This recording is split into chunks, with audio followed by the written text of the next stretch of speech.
La ciencia es una lucha sistemática por establecer el orden preciso de las cosas.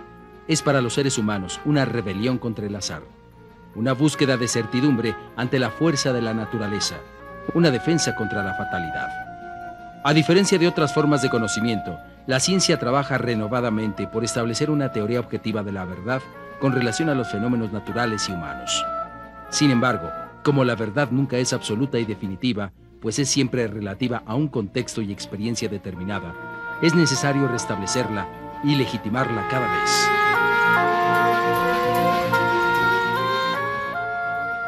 Estamos en Rumbos, un espacio donde las mujeres comentamos, opinamos, pensamos y desde luego entretejemos ideas. Rosaura. Hola Julieta, ¿qué tal? Bien.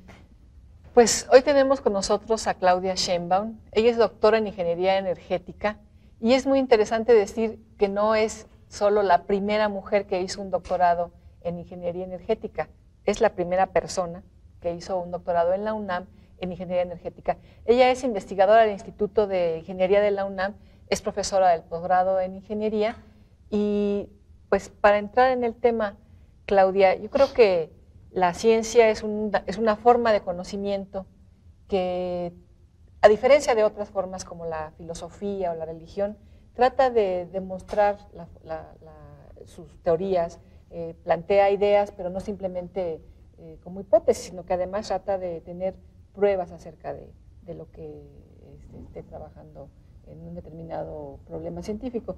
Pero la ciencia le interesa a muchos porque además produce un conocimiento que es aplicable. En muchos casos, no siempre. Creo que la ciencia tiene un valor en sí misma como conocimiento, simplemente por la característica de los humanos de que nos interese todo nuestro entorno y queremos explicarlo, no solamente conocerlo, sino además explicarlo. Ese es un objetivo de la ciencia.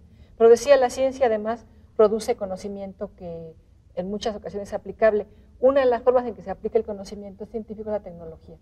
¿Qué nos podrías decir de qué es la tecnología, Claudia? Bueno, yo soy física y estudié doctorado en ingeniería. Eso no quiere decir necesariamente que sea experta en la descripción del conocimiento científico de la tecnología. Desde mi punto de vista, la tecnología es la aplicación de distintos conocimientos, en particular el científico. Se piensa en muchas ocasiones a lo mejor que aquellos que nos dedicamos al desarrollo tecnológico o a la aplicación de la ciencia, a veces solamente hacemos maquinaria o hacemos herramientas o otros desarrollan el conocimiento científico y nosotros nada más lo utilizamos para desarrollar algunas cuestiones prácticas, ¿no? No necesariamente. La ingeniería, hay mucha investigación en ingeniería. Digamos que el desarrollo tecnológico, el desarrollo de cierto conocimiento aplicado también está relacionado con una investigación de ese propio conocimiento, ¿no? Claro. O sea, no solamente es la aplicación de aquello que hacen otros en términos del conocimiento científico, sino que hay una relación muy estrecha entre la propia investigación en ingeniería y el desarrollo de ciertas herramientas, ¿no? Claro, de hecho, la propia tecnología posibilita el desarrollo de la ciencia, ¿no? Exactamente. Hay instrumentos en los cuales la ciencia no podría avanzar, no sé, los telescopios para los astrónomos como Julieta, los microscopios para los biólogos, bueno, son productos de la tecnología. Hay una interrelación muy cercana. La tecnología permite el desarrollo de la ciencia y la ciencia permite el desarrollo de la tecnología. Claro, inclusive ahora con informática. Claro. O sea, el propio conocimiento científico, por ejemplo, hace rato, antes de empezar el programa, que estábamos hablando de genoma humano, en este tema, por ejemplo, mucha de la investigación que se hace sobre este tema tiene que ver sobre algoritmos que se hacen en términos de la informática para poder explicar cómo cómo está, digamos, conformado el propio genoma humano, ¿no? Esta investigación que en cierto sentido es tecnológica porque tiene que ver con informática, finalmente está muy relacionada con la investigación que se hace en términos de la biología, en particular genética, ¿no? Claro. Claudia, ¿y a ti te interesa el uso de la energía en las sociedades? Platícanos un poco de este tema. Sí, yo estudié ingeniería energética, a eso me dedico. Bueno, yo me dedico a eso, entre otras cosas, porque para mí me parece apasionante, ¿no? La energía, bueno, como entendemos la energía nosotros como nos la enseñan en la escuela, la primera ley de la termodinámica dice la energía no se crea ni se destruye, solo se transforma, ¿no? Y sin embargo, nos hablan de crisis energéticas, por ejemplo, ¿no? Entonces, ¿cómo puede haber crisis energéticas si la energía pues, no se crea ni se destruye, solo se transforma? Ahí está la energía, ¿no? Bueno, ese solo hecho nos plantea, bueno, que hay una segunda ley de la termodinámica que nos dice que solamente hay una parte de la energía que puede ser aprovechada. Y esa parte de la energía que puede ser aprovechada la podemos encontrar de distintas formas, ¿no? En particular, en la actualidad utilizamos como fuentes primarias de energía el petróleo, el gas natural, el carbón, y eso es lo que, digamos, sería la ingeniería energética, ¿no? El estudio de estas fuentes de energía, cómo se utilizan, desde cómo se extraen hasta cómo las usamos en nuestro hogar, ¿no? En la estufa que cocinamos, en la luz que prendemos, etcétera, etcétera, ¿no? A lo largo de la historia del hombre y su propia evolución está también muy relacionada con las fuentes de energía, ¿no? La primera fuente de energía pues, fue el fuego, o bueno, por lo menos así lo asumimos o lo creemos. O sea, producto de árboles que se quemaban, exactamente. O sea, de madera, ¿no? Que en la actualidad se sigue utilizando, ¿no? Eso no el que sea la primera fuente de energía que se utilizó para el servicio del hombre, no quiere decir que no siga utilizando, ¿no? En la actualidad, una buena parte de las comunidades rurales en México siguen utilizando leña para cubrir sus necesidades energéticas primordiales, ¿no? Y a lo largo de la historia de la humanidad, pues las fuentes energéticas se fueron desarrollando, fundamentalmente relacionadas con la propia tecnología, ¿no? La revolución industrial no podría pensarse sin el uso del carbón como fuente energética primaria, y el desarrollo de la propia tecnología relacionada con la energía no podría pensarse sin el descubrimiento de nuevas fuentes como el petróleo, el gas natural y la propia electricidad. ¿Y realmente hay una crisis energética en México ahora, en el resto del mundo? Realmente no hay una crisis energética. La fuente principal de energía que utilizamos es el petróleo. Seguimos utilizando este siglo o el siglo pasado, según como lo quiera ver cada uno, es el siglo del petróleo. El siglo XX es el siglo del petróleo. petróleo. XX es el siglo del petróleo, exactamente. Hay un crecimiento exponencial del consumo de petróleo durante el siglo XX, y en la actualidad 50% de las necesidades que cubrimos se cubren con el uso del petróleo, ¿no? En sus distintas fuentes, en gasolina, en diésel, en combustóleo que sirve para generar electricidad, y el petróleo, de acuerdo con las últimas investigaciones, pues todavía tenemos cerca de 50, 60 años, o hay quien dice que inclusive 100 o 150 años más de utilización del petróleo a los ritmos actuales que lo estamos consumiendo. Eso implicaría que realmente no tenemos una crisis de suministro de energía. Sin embargo, el petróleo y otros combustibles, como el carbón, por ejemplo, tienen implicaciones muy fuertes en el medio ambiente, ¿no? Bueno, pero vamos a una pausa y ahora regresamos. Gracias.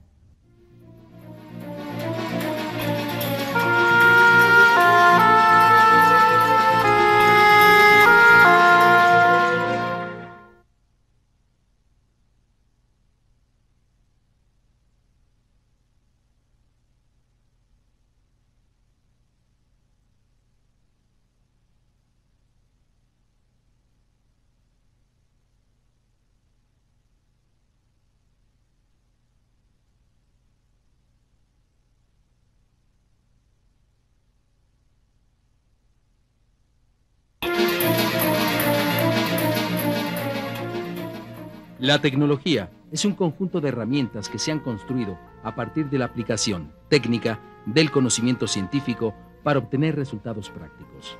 En la práctica, la tecnología corrobora eficientemente los postulados del conocimiento científico e impone a la sociedad una serie de prácticas que transforman sus usos y costumbres.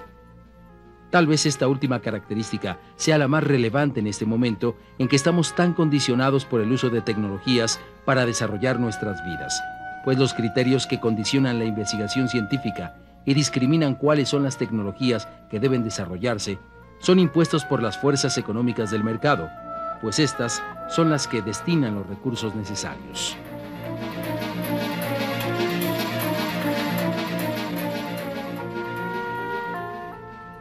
Precisamente porque estamos en una sociedad tecnologizada, y diríamos que esta sociedad moderna es una sociedad tecnológica, o sea, la tecnología es inherente a la especie humana desde que los primeros homínidos hicieron herramientas. De hecho, Homo habilis hace 2,5 millones de años hacía herramientas, o sea, son los primeros seres en la naturaleza que hacen herramientas con un objetivo particular de resolver un problema de adaptación con el medio.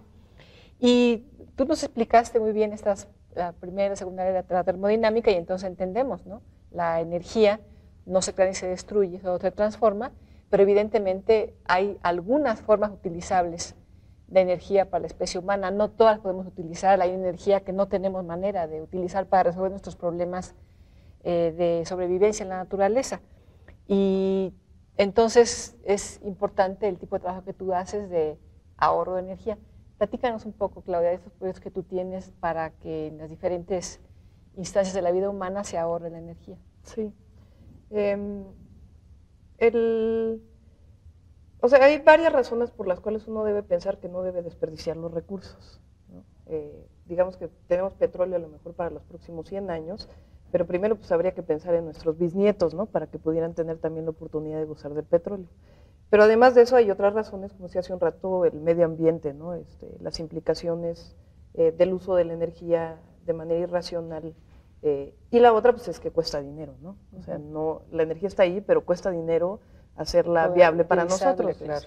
El uso, tenemos petróleo, pero necesitamos meterlo a una refinería para poder sacar gasolina y eso cuesta dinero, ¿no? Entonces, digamos que tenemos que ser más racionales en el uso de la energía. Esta racionalización, digamos que cuando supones que tienes todos los recursos del mundo, pues no eres racional en el consumo. Así se consumió la energía en el siglo XX, o por lo menos de la segunda mitad del siglo XX hasta 1973, donde hubo un embargo petrolero importante a nivel mundial.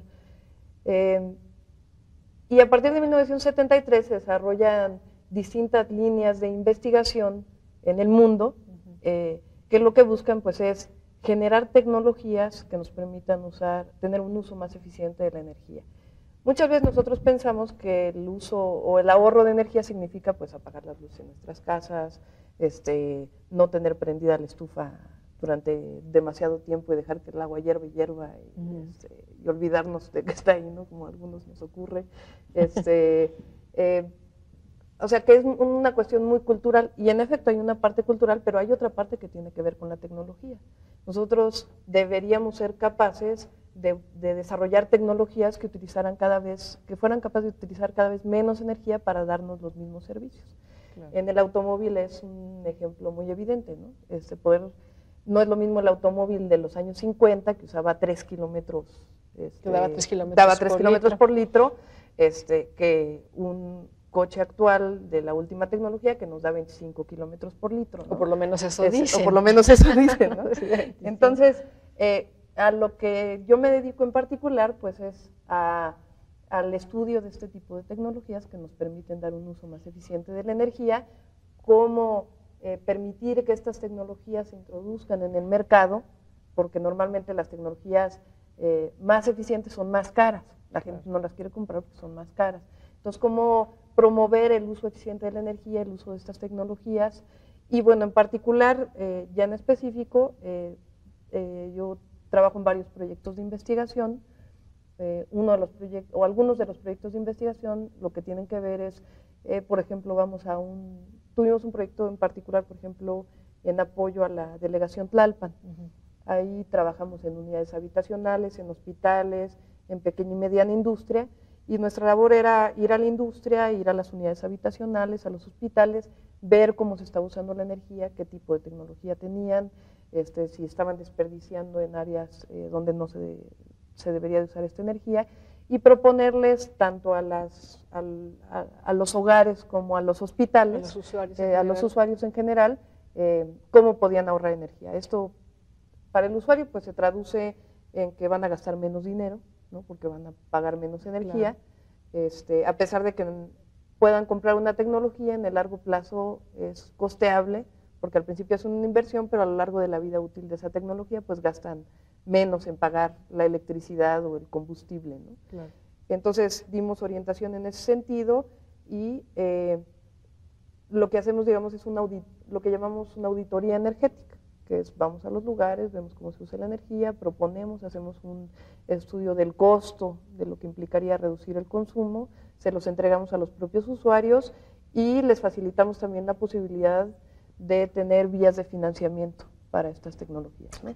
Esos son algunos de los proyectos que trabajamos. Oye, Claudia, ¿y qué hace una mujer metida en estos asuntos ingenieriles en este país? Sí, pues tradicionalmente a mí todavía me tocó que uno pasaba por la Facultad de Ingeniería y chiflaban y le pegaban en las paredes. Bueno, es que tú eres especialmente ahí, ¿no? Bella. Yo creo que por eso sucedía eso. Muchas gracias. Pero la verdad es que afortunadamente la Facultad de Ingeniería ya tiene más población femenina, ya cerca de una tercera parte de la facultad ya son mujeres, ¿no? Lo cual pues, es una maravilla. Se va a desarrollar de una manera mucho más no, por supuesto. Ahora. Y bueno, en particular, yo soy física, yo estudié física en la Facultad de Ciencias y desde que estudié física, yo antes de terminar la carrera, con un grupo de compañeros, decidimos que queríamos hacer algo aplicado, que la física era demasiado teórica, y nos fuimos a trabajar a una comunidad rural, a Michoacán, por cierto, con un financiamiento de una organización canadiense, a través de unos grupos interdisciplinarios que en aquel entonces existían en la universidad, y nos fuimos a trabajar a una comunidad rural a ver cómo usaban la energía, cómo usaban la leña, cómo se usaba la energía en el campo, etcétera, etcétera. Y Qué interesante, de verdad. Sí. Vamos a hacer una pausa para que nos cuentes exactamente esa experiencia. Yo creo que le va a interesar mucho a nuestro público.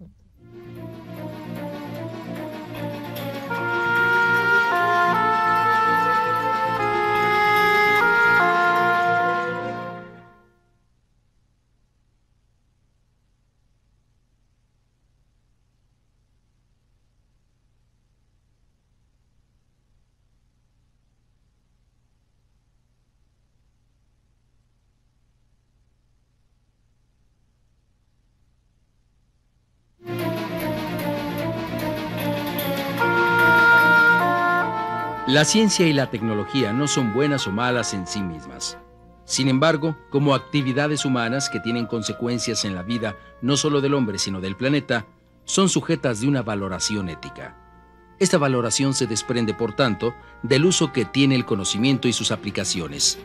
Si, como dicen los filósofos, la ética es un sentido que nos ayuda a distinguir entre lo bueno y lo malo, entre lo que nos conviene y nos perjudica, tendríamos que ir primero definiendo quién es el sujeto de este perjuicio o beneficio.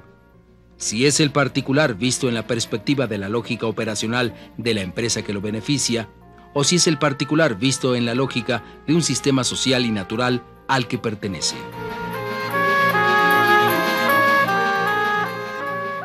Claudia, nos estabas platicando sobre esta experiencia que tuviste en Morelia, en Michoacán, disculpa, trabajando en una comunidad.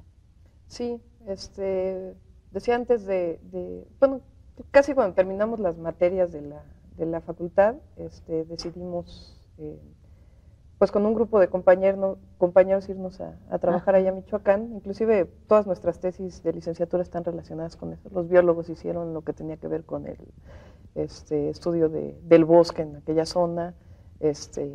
Mi tesis de licenciatura es el estudio termodinámico de una estufa alternativa de leña, etcétera, ¿no? Decía que fue muy interesante este trabajo, entre otras cosas porque, bueno, siempre es interesante trabajar con comunidades rurales, pero de ahí inclusive, bueno, uno de los compañeros con que sigo trabajando ha desarrollado toda una teoría que ha cambiado la forma tradicional de asumir cómo se consume la energía en el mundo. Normalmente se supone que las sociedades más tradicionales usan la energía más tradicional, la leña, inclusive desechos de animales, etcétera, etcétera, para poder cubrir tus necesidades. Y que mientras más rica es una sociedad, se consume energía menos tradicional, ¿no? O sea, si estás hasta abajo de la escalera, inclusive se llama la teoría de la escalera energética. Si estás hasta abajo de la escalera, entonces consumes leña, ¿no? Y si estás hasta arriba de la escalera, si eres una sociedad muy rica, entonces tu mayor consumo es electricidad. Y en efecto, si tú graficas países respecto a su riqueza económica y al consumo de la energía, sí te da una especie de escalera. Sin embargo, en las comunidades rurales en México, a pesar de que se ha introducido el gas LP, por ejemplo, en muchas comunidades, siguen utilizando la leña. Se da mucho el consumo mixto de combustibles. Se consume leña y se consume gas LP, inclusive en las familias más ricas. O sea, no solamente es una cuestión de que no tienes acceso, sino es una cuestión cultural, tradicional. A la gente le gusta seguir cocinando las tortillas con leña. Y entonces esto, digamos, rompe con esta teoría de la escalera energética. O sea, aunque tú tienes acceso a electricidad, si vives en una comunidad rural, sigues utilizando la leña para cocinar las tortillas.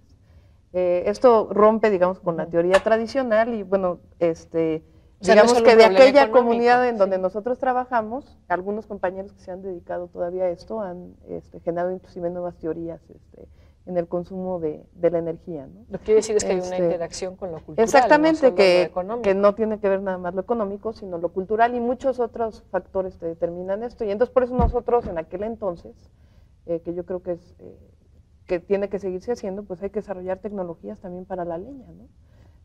Oye, pero este horno que diseñaste, ¿se usó o no se usó por cuestiones en diversas culturales? comunidades se sigue usando. La idea es que la leña se consume normalmente en lo que conocemos como 3 piedras, que son 3 piedras y el comal encima, ¿no? O la olla. Y estas estufas, que su diseño original estuvo primero en Guatemala, lo que son, pues son una especie de horno cerrado de material del lugar que permite que se mantenga el calor, que no se traspase de cerámica, y entonces no se pierde el calor y la mayor parte del calor sale hacia el comal o hacia la olla, ¿no? Son estufas cerradas y tiene una chimenea para que el humo no le lastime a las personas que saben igual cocinan. de ricas las tortillas. Saben igual de ricas las tortillas, Porque eso es muy importante. Oye, se habla mucho del futuro de la energía en el mundo. ¿Qué piensas de esto? Bueno, yo creo que realmente creo que en términos del problema ambiental, particularmente con lo que tiene que ver con el cambio climático global, que es otro tema que quizá amerite otro programa, pero que está relacionado fundamentalmente con el consumo de la energía, necesariamente tienen que buscarse fuentes o darle lugar que requieren las fuentes renovables de energía, ¿no?